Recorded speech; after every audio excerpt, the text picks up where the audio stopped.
Hey guys, it is Carly here bringing you your Tuesday review on Body Bags. It is week 246 and today I decided to go with a 2018 movie that I just saw in theaters recently, and reason being is because I really haven't been watching a lot of movies, to be honest, because I've been, kind of working late and falling asleep while watching films or just not watching anything at all, so it's been kind of annoying. But I did recently watch this movie and, paid good enough attention to it because it was in theaters, and that movie is Breaking In. Now, Breaking In is sort of a home invasion movie of sorts where you have this family. It is a mom and her two children. They are going up to this remote, secluded house on the countryside. It is the mom's dead father's house, and you learn kind of that she had some issues growing up and wasn't very close with her father, but he does have this house up in the country, and it's a very high-tech house. It's got like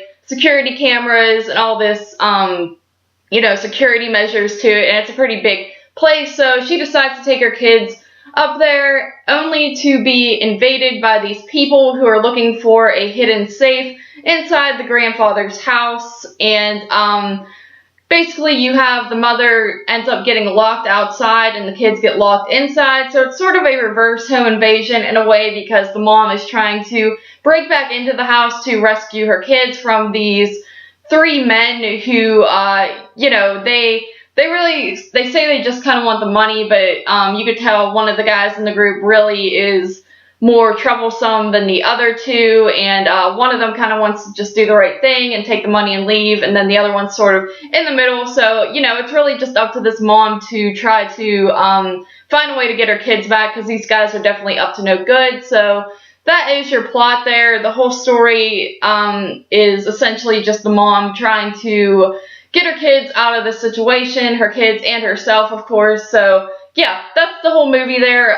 Pretty basic story. I had seen some very negative reviews on this movie, and so going into it, I kind of thought that maybe I would, like it more than other people were saying, because it just seemed like it wasn't going to be that bad of a movie compared to other things that I have seen. Just based on the previews, it did not look that horrible at all. It actually looked pretty interesting, but I gotta say, the problem with this film is that it is very, very generic. Your very basic home invasion thriller movie. That's another thing. It's more of a thriller. It is a PG-13 film, and it's, more of a thriller. I think it is marketed more as a thriller as well than it is horror. So they definitely don't really push any boundaries or anything, and it feels very much mainstream, like it is for a younger audience. And actually the audience in my theater, they had to have been mainly 11-year-olds. They didn't even look like they were teenagers or preteens. They looked like pretty young kids watching this movie with us, and this definitely is the type of movie that younger people probably would enjoy more, because it has, some suspense to it, some very basic suspense, and some, basic scare factors to it as well. So I could see myself liking this more if I was like a 13-year-old girl. I probably would have bought into this, but for the most part, it is just super generic.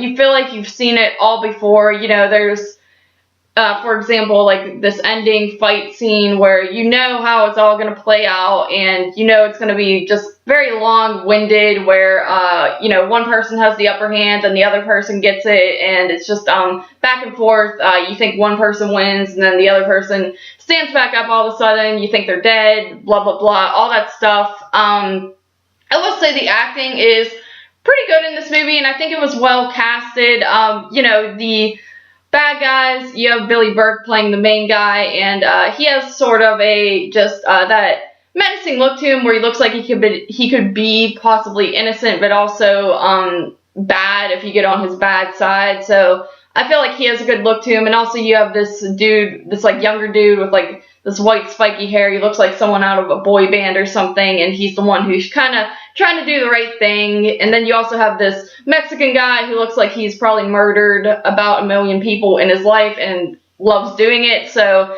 I feel like the people very much fit the roles. And Gabrielle Union, who plays the mom, she does a pretty solid job too.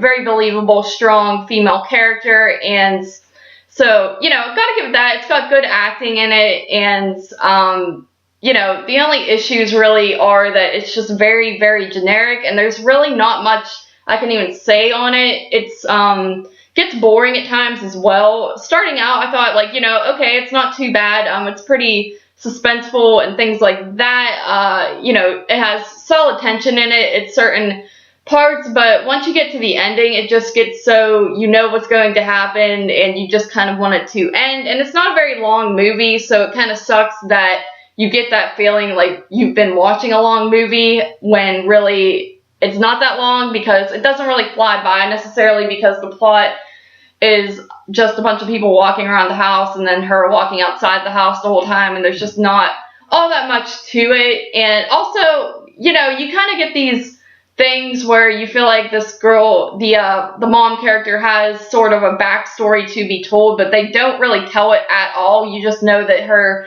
dad was kind of a bad guy involved in some bad things maybe, and obviously he has a lot of money just hidden in his house, so he's probably some shady character, but you just don't really get into that at all, and I feel like you had to get into that to build upon some character development. So I really just, you know, don't overly care for the characters all that much, just because you don't really know about them too much. Obviously, you kind of care about the kids because they're in this situation, but at the same time, it's just, you know, not a huge deal. Just not a movie that really captures your emotions all that much, just based on how generic it really is. When I first watched it, I did give it a 6 out of 10. I do rate things pretty high, but thinking about it, it is just an average movie, so I am going to lower my rating to a 5 out of 10. You know, if you're into these by the numbers sort of thriller home invasion films, you might like this movie, but for me, I feel like I've just seen the same concept happen over and over again over time, and they really could have done something different. Maybe if it had an R rating, or if it was more towards the horror community than the thriller community, it could have been better, but, you know, it's just average for me, so I give it a 5 out of 10. You know, I will say it's not as bad as movies such as Bye Bye Man or Rings. Those were dreadful to get through last year, so I was kind of comparing it to that when watching it, so that's kind of why my rating's not all that bad. But yeah, 5 out of 10 for Breaking In 2018. Not the best at all. Very generic. So yeah, thank you guys for joining me for this Tuesday review, and I shall see you next week.